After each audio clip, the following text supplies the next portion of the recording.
Well, welcome back everyone, it's Nicola Cairncross here, and today I want to talk to you about poop. Yes, not my poop, you'll be glad to hear, but I want to talk to you about travelling poop. And the reason I'm talking to you about this is because it's been a bit of an up and down week for me this week. There's been quite a lot of poop coming out of Davos this week, and it has had a deleterious effect, that's a good word, isn't it, on my state of mind. And I've had to work quite hard this week to keep my chin up. I was going to say something else, then I realised it wasn't appropriate at all.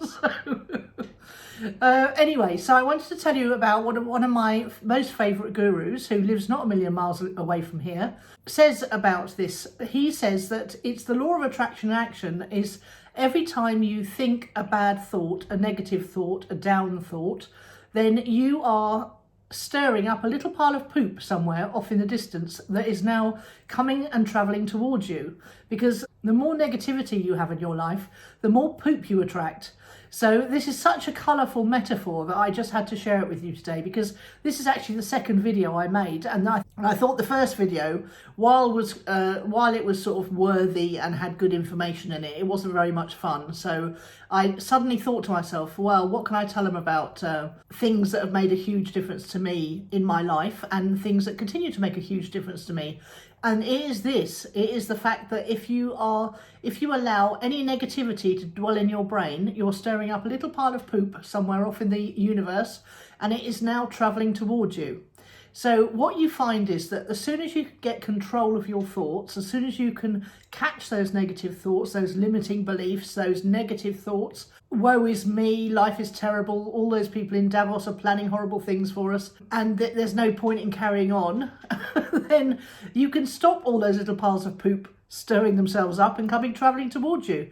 But there's a bit of a time delay, and that's what the gentleman that I'm going to tell you about in a minute told me. He says there's always a bit of a lag between when you have the negative and limiting thoughts and when the poop arrives. So if you don't want a great big pile of little piles of poop that are coalescing together and travelling towards you now, if you don't want that to happen, then you've got to get a grip on your thoughts today.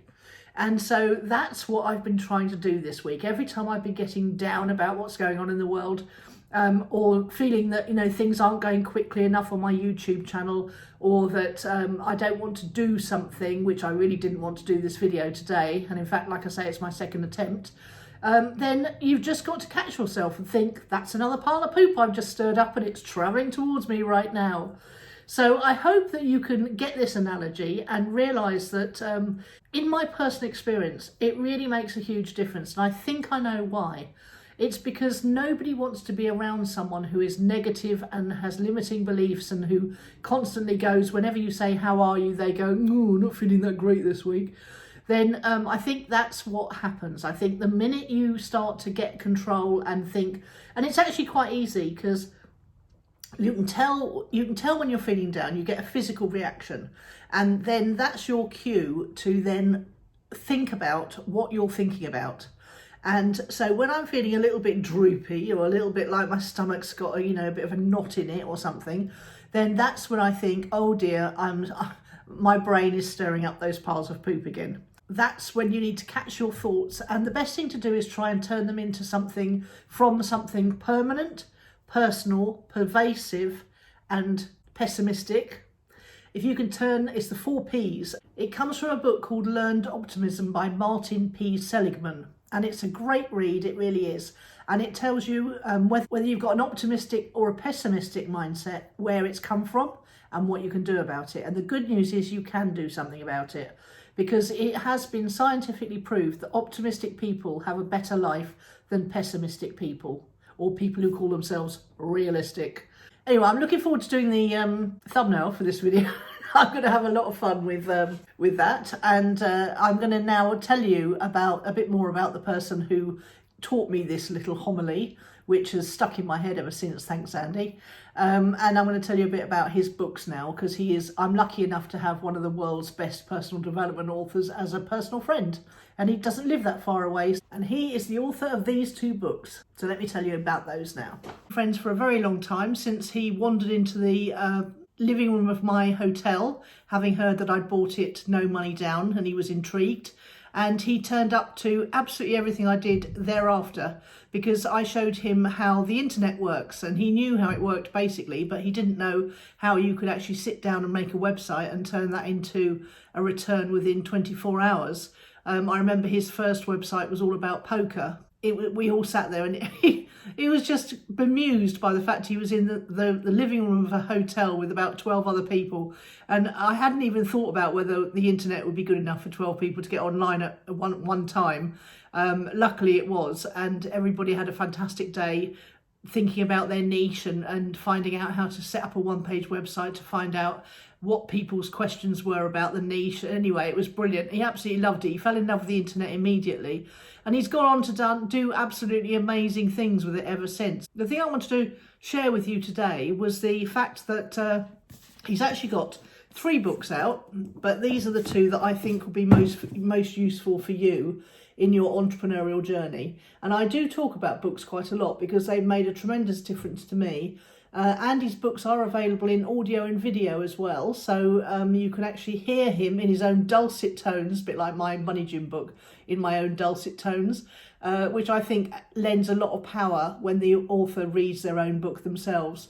So what we've got here is, I mean, funnily enough, it's I remember having a conversation with him, and he sent me the book, and it was like that fat. And I said, no, you're going to have to split that into 2 books. So we came up with the idea of having one title, The Creating a Bug-Free Mind, and one title, Using a Bug-Free Mind. And these really are the best personal development books I have ever read, bar none. I don't say that very often to him because he's got a big enough head already, but they really are fantastic. And if you've got any kind of psychological problems with running, being an entrepreneur, being a business person, then let me encourage you to read these books or listen to the audio or do whatever you need to do.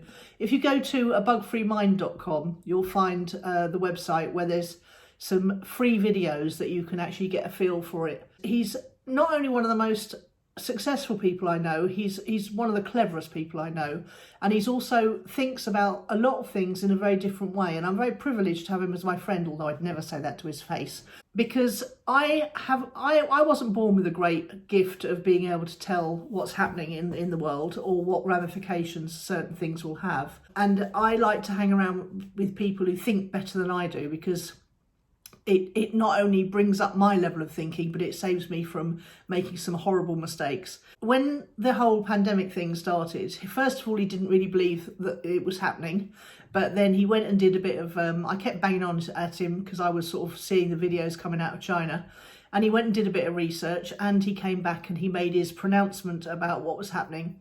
And he actually sat there, I think it was about March or April 2020, and he told me a list of about 10 to 15 things that would happen as a result of what was happening then. And absolutely every single one of them has come true. Now, you don't need to go down that rabbit hole if you don't want to, but get yourself these books, because they're selling in 150 countries around the world. People are crediting them with getting over depression, getting over PTSD. Every entrepreneur I know has read them and likes them and thinks they're really very good. And he covers lots of different topics in chapters. So once you've gone through the books once, you can then just dip in and out according to the chapter. And I would thoroughly recommend you do that. The other thing is, if you want to go, he's just started putting up his thoughts about what's going on in the world now on a Substack. It's andyshaw.substack.com, and look particularly for the Discerning series, because it will give you a really good feel for how he makes decisions about whether things are true or not. And I found that that series particularly sort of really encapsulates how to think better. So start with, obviously it's a 5-part series, start with part 1. They're just long articles, they're nothing more challenging than that. But number 3 particularly, How to Discern Well part 3, gives you a useful tool, a written down useful tool that you could actually print out and carry around with you, which tells you the questions to ask yourself if you're not sure about something. And I really find that very helpful indeed. So Just wanted to give you that as a tool. So thanks for listening, and I hope you get something out of this episode. And if so, I'd love to see your comments below, and I'd love to know if you've read Andy's books already, and if so, what you think of them.